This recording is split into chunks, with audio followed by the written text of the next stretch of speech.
नमस्कार दोस्तों। यूं तो लोकसभा के स्पीकर ओम बिरला पर विपक्ष के सांसद लगातार ये आरोप लगाते रहे कि उनका रवैया विपक्ष के लिए बहुत पक्षपातपूर्ण होता है। सत्ता पक्ष के लिए या सत्ता पक्ष के सांसदों और मंत्रियों के प्रति उनका रवैया बहुत उदारता वाला होता है, लेकिन विपक्ष के सांसदों के प्रति बहुत तीखे तेवर वाला होता है। और यह आरोप लगातार ओम बिरला पर विपक्ष के सांसद लगाते रहे, कभी डायरेक्ट, कभी इनडायरेक्ट, कभी इशारों में, कभी सीधे तौर पर संसद में। लेकिन आज संसद में, लोकसभा में जो कुछ हुआ उसकी शायद ओम बिरला को उम्मीद नहीं रही होगी। एक युवा सांसद अभिषेक बनर्जी ने, जिनका एक परिचय यह भी है कि बंगाल की मुख्यमंत्री ममता बनर्जी के भतीजे, लेकिन टीएमसी के सांसद हैं, अभिषेक बनर्जी ने आज ओम बिरला को, स्पीकर को, वो सब कहा जो सीधे तौर पर, सीधे स्पीकर के मुंह पर शायद किसी सांसद ने इस तरह से पहले नहीं कहा होगा। बहुत कुछ कहा गया ओम बिरला को। अभी संसद सत्र की जब शुरुआत हुई, नई लोकसभा में राहुल गांधी ने भी कुछ कहा, अखिलेश यादव ने भी कुछ कहा, विपक्ष के बाकी सांसदों ने कुछ कहा, कुछ इशारों में कहा, कुछ बहुत कहें तो इस तरह से कहा कि उनके सम्मान को बहुत ठेस ना पहुंचे। लेकिन अभिषेक बनर्जी ने जो कहा, तीखे तीर की तरह ओम बिरला को जरूर चुभा होगा। लेकिन कहते हैं ना, कई बार स्थिति ऐसी हो जाती है, कुछ कहा भी न जाए, सहा भी न जाए। ऐसी स्थिति ओम बिरला की आज हुई और ट्विटर पर, सोशल मीडिया पर लगातार ट्रेंड कर रहे हैं अभिषेक बनर्जी। क्या कुछ हुआ संसद में और क्यों ऐसी नौबत आई? क्यों ओम बिरला को लेकर विपक्ष के सांसद ये आरोप लगाते रहे? उनके पक्षपातपूर्ण रवैये को लेकर कितनी बार सवाल उठे, इस पर थोड़ी चर्चा करेंगे। लेकिन पहले अभिषेक बनर्जी, स्क्रीन पर आप देख रहे हैं, आज बहुत बुरे फंसे ओम बिरला। ममता के भतीजे ने किया एक्सपोज। वैसे अभिषेक बनर्जी सांसद है, लेकिन एक बड़ा परिचय ये है, इसलिए मैंने लिखा क्या हुआ, क्यों ऐसी नौबत आई। बजट पर चर्चा के दौरान अभिषेक बनर्जी ने कुछ बातें कहने शुरू की। पहले तो अभिषेक बनर्जी ने बजट को, BUDGET को अपने ढंग से परिभाषित किया, अभिषेक बनर्जी ने, और उन्होंने, स्क्रीन पर आप देख रहे हैं, बल्कि तब उसके बाद सुनाता हूं क्या कहा अभिषेक बनर्जी ने। पहले ये देखिए, अभिषेक ने बजट को जैसे B for betrayal, U for unemployment, D for deprive, G for घोटाला, E फॉर एक्सेंट्रिक और T फॉर ट्रेजेडी, इस तरह से उन्होंने डिफाइन किया। आपको पता है कि प्रधानमंत्री मोदी की यही फितरत है, हर तरह के शब्द गढ़ते हैं और उसको डिफाइन करते हैं और उस हिसाब से जुमलेबाजी के साथ भाषण देते हैं। 10 साल से कर रहे हैं। तो इस तरह से बजट को अपने ढंग से डिफाइन कर रहे थे अभिषेक बनर्जी। लेकिन अभिषेक बनर्जी जब भाषण दे रहे थे, उस भाषण के दौरान उन्होंने नोटबंदी का जिक्र किया।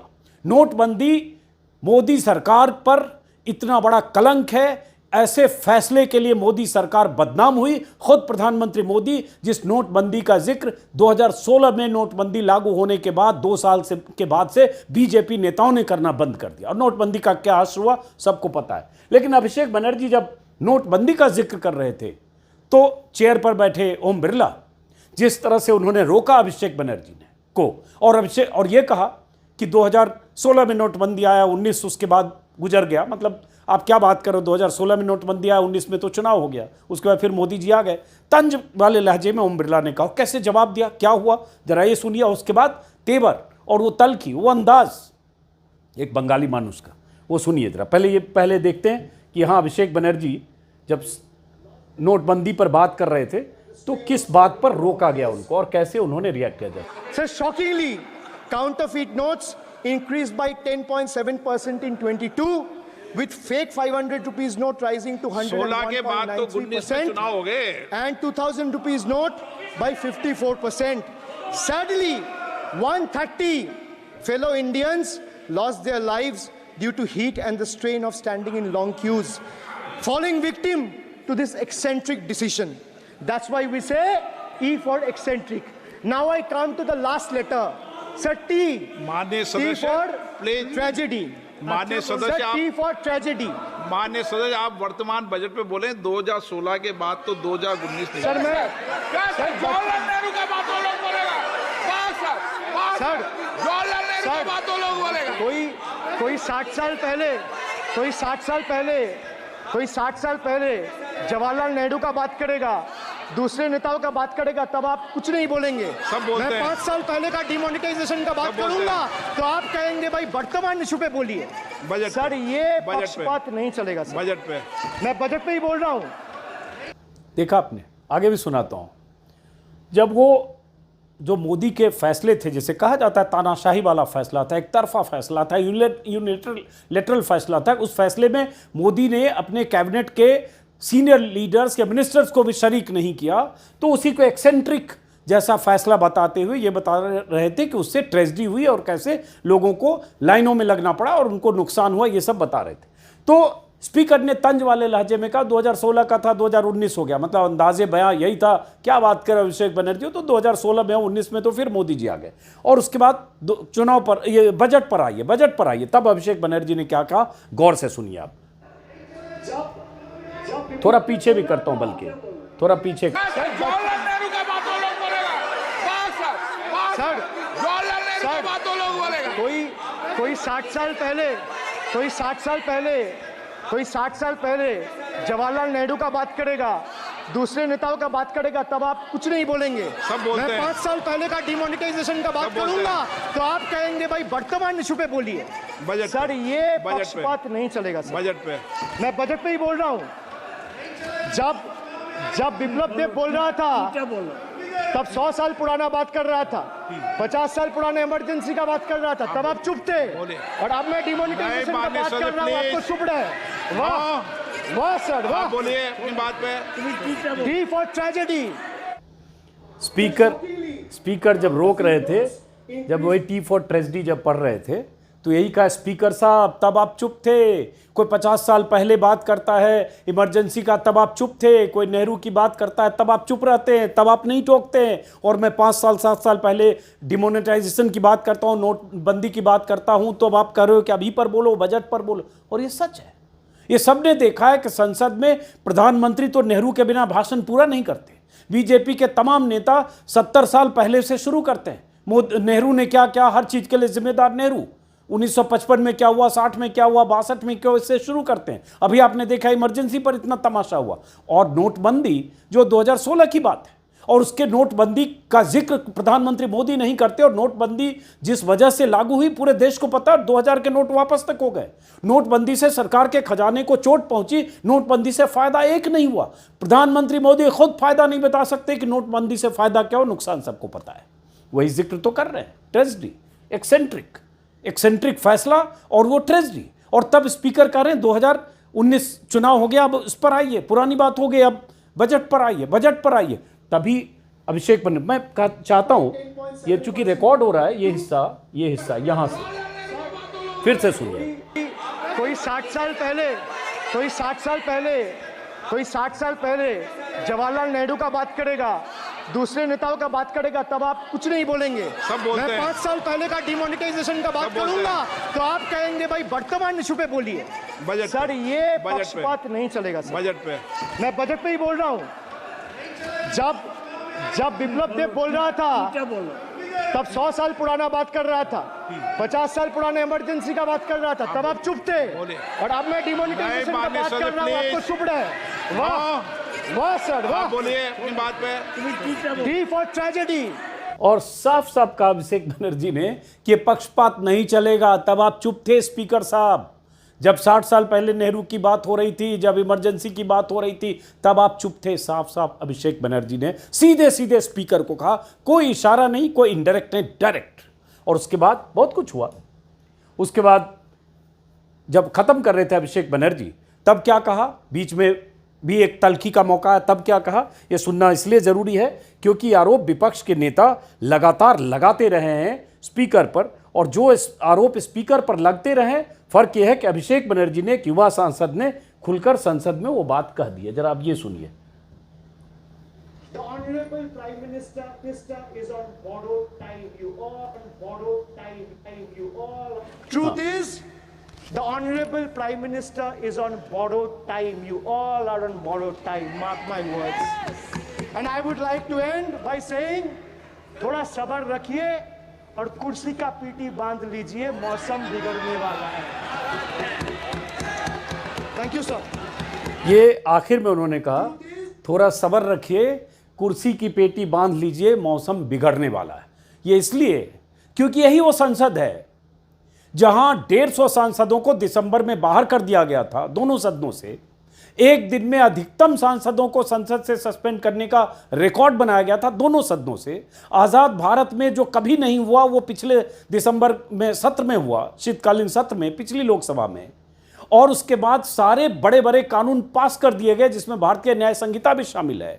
संसद परिसर में विपक्ष के सांसद प्रदर्शन कर रहे थे, मांग कर रहे थे अमित शाह से उनके बयान की मांग, क्योंकि संसद में जिस ढंग से दो उत्पातियों ने घुसपैठ करके जो फायर क्रैकर्स चलाए थे उसको लेकर हंगामा था। लेकिन तब वो पक्षपात के आरोप स्पीकर पर लगे। उसी संसद में जो रमेश बिधूड़ी नाम के सांसद बीजेपी के, उन्होंने उन शब्दों का इस्तेमाल किया जो आजाद भारत में किसी सांसद ने किसी सांसद के लिए नहीं किया था, दानिश अली के लिए, मुल्ला और आतंकवादी न जाने क्या क्या। उसी संसद में उनके खिलाफ कोई कार्रवाई नहीं हुई।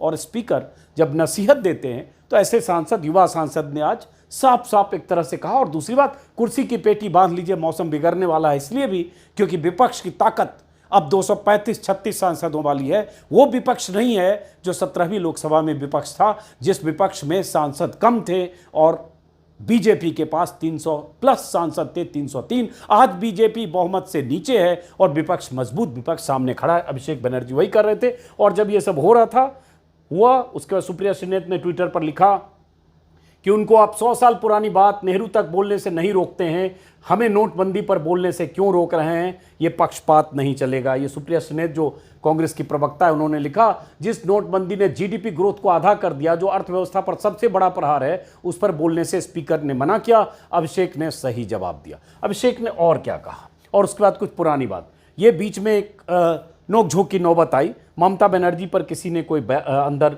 टिप्पणी की, उस पर उससे नाराज होकर अभिषेक ने कैसे, यहां भी एक नोकझोंक, ये भी सुनिए। ने बोला जो इस सदन के सदस्य नहीं है, कोई भी सदस्य उनके खिलाफ कोई टिप्पणी नहीं करेगा। सर, मैं आपसे इतना पूछना चाहता हूं, पश्चिम बंगाल के चीफ मिनिस्टर ममता बनर्जी सदन के सदस्य है? नहीं है, तो उन्होंने क्यों टिप्पणी किया? सर, आप अपना पद का मान रखिए सर, उनको उठ के बोलिए, माफी मांगेगा। सीधे सीधे अभिषेक ने कहा ममता बनर्जी के बारे में किसी ने, सांसद ने कुछ टिप्पणी की थी। और होता यह है कि जो सदन का सदस्य नहीं हो उसके बारे में संसद में डायरेक्ट व्यक्तिगत टिप्पणी करना संसदीय आचरण के खिलाफ है, इसलिए उन्होंने जिक्र किया। और तब कहा उनको बोलिए, माफ़ी मांगिए और आप अपने पद का मान रखिए। डायरेक्ट कन्फ्रंटेशन के मूड में थे अभिषेक बनर्जी। सीधे स्पीकर को कह रहे थे कि आपका ये पक्षपात वाला रवैया नहीं चलेगा, अपने पद का मान रखिए। उससे नाराज भी हुए ओम बिरला। और ये नाराजगी उनकी ओम बिरला की अभी पिछले सत्र में भी दिखी थी, जब 18वीं लोकसभा में शपथ ग्रहण समारोह के बाद वाला जो सत्र था, वो कुछ हिस्से भी दिखाऊंगा, लेकिन पहले इसको सुन। Then I'll continue my speech. No sir, you have to intervene. Sir, you're the speaker. You are the speaker of this house. No sir. एक मिनट प्लीज, मैं हाथ जोड़ के बड़े जंतु,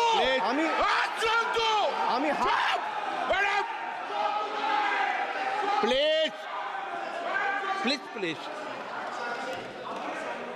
आग्रह करता हूं, विनम्र रूप से मैं आग्रह करता हूं सर, उनको बोलिए, आप स्पीकर के नाते, अध्यक्ष के नाते, इस सदन का गरिमा के लिए आप उनको बोलिए, उठ के वो माफी मांगेगा। नहीं, प्लीज आपको कंटिन्यूस करना है तो करिए। उनका नाम सदन के रिकॉर्ड से निकाल दिया है, नहीं करना है तो आप डायरेक्शन मत दिए कि उनको माफी मंगाइए। आप मुझे डायरेक्शन नहीं दे सकते। मैंने उनका नाम निकाल दिया, ऐसे कई बार हुआ है सदन में, पहले निकाल दिया। मुझे डायरेक्शन मत दीजिए कि मैं उनको माफ़ी मांगने के लिए कहूँ। मैंने उनका जो उनकी बात थी वो सदन से निकाल दिया। हालांकि इन्होंने जो कहा अभिषेक बनर्जी ने, जाहिर है सदन के मुखिया स्पीकर होते हैं, उनको फैसला करने का हक है, लेकिन स्पीकर पर ये आरोप लगातार अगर विपक्ष के नेता लगाते हैं तो उसकी बुनियाद है। और उसकी बुनियाद उस दिन भी दिखी जो राहुल गांधी ने जिस दिन कहा, जब स्पीकर के लिए चुने गए दूसरी बार ओम बिरला, और उन्हें उनकी कुर्सी पर ले जाने के लिए स्पीकर के चुने जाने के बाद नेता विपक्ष के तौर पर राहुल गांधी, प्रधानमंत्री नरेंद्र मोदी जब उनकी सीट के पास पहुंचे और उसके बाद उन्हें उनकी कुर्सी तक, सभापति की कुर्सी तक ले गए, तो उस समय जिस ढंग से स्पीकर से मिले प्रधानमंत्री और स्पीकर मिले प्रधानमंत्री से झुककर, तो उसका जिक्र भी राहुल गांधी ने किया था कि जब आप मुझसे मिले तो सीधे मिले, लेकिन जब आप प्रधानमंत्री से मिले तो आप झुककर मिले। आप सदन में तब एक तरह से सफाई दी थी ओम बिरला ने कि वो जो मुझसे बड़ा होता है मैं वैसे ही मिलता हूं और ये संस्कार है। तब कहा था राहुल गांधी ने कि सदन का सबसे बड़े सदन में आप हैं, आपसे बड़ा कोई नहीं, इसलिए ये आरोप उन पर लगते रहे। बहरहाल इसी में जो पीछे थोड़ा पास्ट में जाते हैं, जो अभी हमने देखा जब सदन में शपथ का जो नए सांसदों का शपथ हो रहा था तब क्या हुआ, ये वीडियो याद होगा, इसलिए मैं चाहता हूं एक बार फिर से दिखाऊं।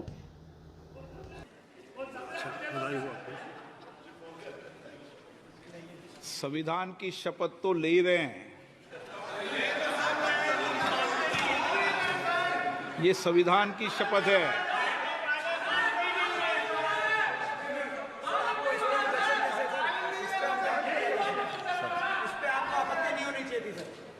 किस पे आपत्ति नहीं हो, सलामत दिया करो, चलो बैठो। पे आपत्ति किस पे आपत्ति नहीं हो, सलामत दिया करो, चलो बैठो। पे आपत्ति किस पे आपत्ति नहीं हो, सलामत दिया करो, चलो बैठो।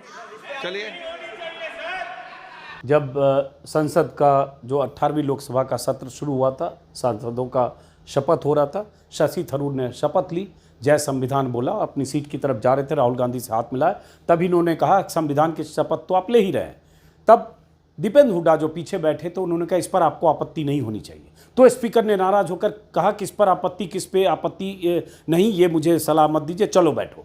तो उस पर भी लगा कि एक स्पीकर, जो कांग्रेस ने कहा कि आप खुद तीसरी बार चुने हुए सांसद हैं, दीपेंद्र हुड्डा 5 बार के सांसद हैं, 4 बार लोकसभा 1 बार राज्यसभा, उन्होंने सिर्फ ये कहा कि इस पर आपको आपत्ति नहीं होनी चाहिए, तो आप करें चलो बैठो।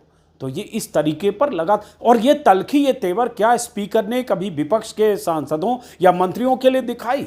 और ये दिखाई होती, ये तलखी, ये तेवर दिखाया होता तो रमेश बिधूरी के खिलाफ कार्रवाई हुई होती इसी संसद में, जिस रमेश बिधूरी ने संसदीय मर्यादाओं को तार तार किया। और इसी संसद में बहुत कुछ इसके पहले हो चुका, तमाम तरह के उपक्रम सत्ता पक्ष की तरफ से किए जाते रहे, लेकिन कभी कोई कार्रवाई नहीं हुई। और सही कहा इसलिए अभिषेक बनर्जी ने, नेहरू का जिक्र आप करें तो ठीक है, आप 60 साल पहले का जिक्र करें तो ठीक है, लेकिन यहां नोटबंदी का जिक्र कर रहे हैं तो ऐतराज ओम बिरला को क्यों होना चाहिए? ऐतराज को सत्ता पक्ष का करता तो मान लेते। यही अभिषेक बनर्जी और उनका मकसद था। 2-3 और पुराने टुकड़े हैं। ये जब शुरू हुआ था सत्र नई लोकसभा, मतलब 18वीं लोकसभा का, तो अखिलेश यादव ने अपने पहले भाषण में राष्ट्रपति के अभिभाषण पर जवाब देते हुए क्या कहा था?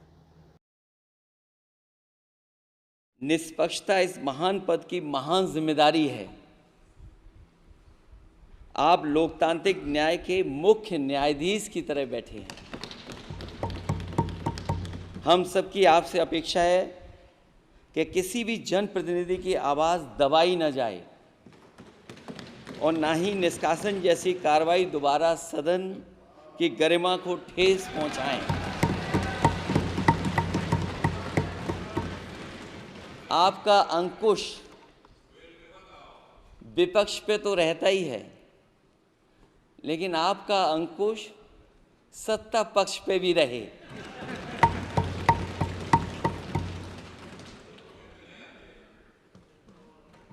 अध्यक्ष महोदय, आपके इशारे पर सदन चले, इसका उल्टा ना हो। बहुत बड़ी बात कही थी अखिलेश यादव ने कि अध्यक्ष महोदय आपके इशारे पर सदन चले, इसका उल्टा ना हो, मतलब किसी और के इशारे पर आप ना चलें। अखिलेश यादव ने कहा कि आपका अंकुश विपक्ष पर तो होता ही है, सत्ता पक्ष पर भी रहे। और ये इसलिए क्योंकि स्पीकर पे ये आरोप लगातार, ओम बिरला पर लगातार ये आरोप लगते रहे, और इसलिए बार बार जिक्र होता है जब दोनों सदनों में 150 सांसदों को, करीब 140-41 सांसदों को दोनों सदनों से बाहर करके बड़े बड़े कानून पास किए गए थे। अखिलेश यादव ने कहा, ऐसा भी हुआ, राहुल गांधी अक्सर आरोप लगाते रहे कि उनके भाषण के दौरान माइक को म्यूट किया जाता है। सर माइक में बंद नहीं करता हूं, पूर्व में भी आपको व्यवस्था दी थी, यहाँ कोई बटन नहीं होता। सर, हिंदुस्तान के जो स्टूडेंट्स हैं उनको हम जॉइंट मैसेज देना चाहते थे। हाँ दे, आप सुनिए जॉइंट मैसेज देना चाहते थे ऑपोजिशन और सरकार के साइड से कि इस मुद्दे को हम ज़रूरी मानते हैं, और इसीलिए हमने सोचा था कि आज स्टूडेंट्स की रिस्पेक्ट करने के लिए हम नीट पर डिस्कशन करें। ठीक है। आप इसी समय माइक बंद करने का आरोप लगाया था राहुल गांधी ने। खैर, तो ये आज हुआ संसद में, और ये इसलिए कि विपक्ष के तेवर इस बार बदले हुए हैं, और वो तेवर विपक्ष को जनता ने जिस ढंग से जनादेश दिया है, या 235 सीटें दी हैं इंडिया गठबंधन को, और जिस तरह से बीजेपी को बहुमत से 272 से 32 सीटें नीचे जनता ने धकेला है, और जिस तरह से ये जो गठबंधन है, इंडिया गठबंधन, विपक्ष का गठबंधन, आमतौर पर पहले कई छोटे छोटे दल होते थे, किसी के पास 10 सीट, 20 सीट, 25 सांसद, या कांग्रेस 52 सांसदों वाली पार्टी पिछली लोकसभा में। इस बार यह है कि एक यूनाइटेड एक गठबंधन है, एक यूनाइटेड इंडिया गठबंधन है, जिसके कुल सांसद 235-36 हैं, और वो सांसद विपक्ष के 235-36 सांसद बीजेपी के 240 सांसदों के लगभग बराबर हैं। यह अलग बात है कि बीजेपी नायडू और नीतीश कुमार की बैसाखी के दम पर सत्ता और सरकार में है, लेकिन मोदी को भी पता है कि इस बार विपक्ष की हैसियत और उनकी अपनी घटी हुई ताकत सदन की स्थिति को बदलने में, इस बार जो 5 साल संसद चलेगी उसमें मोदी के लिए ऐसे बहुत सारे मौके मोदी सरकार और स्पीकर के लिए आने वाले हैं। फिलहाल अभिषेक बनर्जी की तारीफ हर आदमी सोशल मीडिया पर कर रहा है, क्योंकि इस दौर में सदन के भीतर और बाहर विपक्ष को जैसी लड़ाई लड़नी पड़ रही है और लड़नी पड़ेगी, वो अभी 5 साल अभी देखा जाना बाकी है। लेकिन विपक्ष ने संसद में कड़े तेवर दिखाकर यह संदेश दे दिया है कि ये विपक्ष वो विपक्ष नहीं है जिस विपक्ष के 150 सांसदों को सदन से बाहर करके सारे कानून पास कर दिए गए थे। तो फिलहाल इस वीडियो को यहीं ख़त्म करते हैं, मुलाकात होती रहेगी। नमस्कार।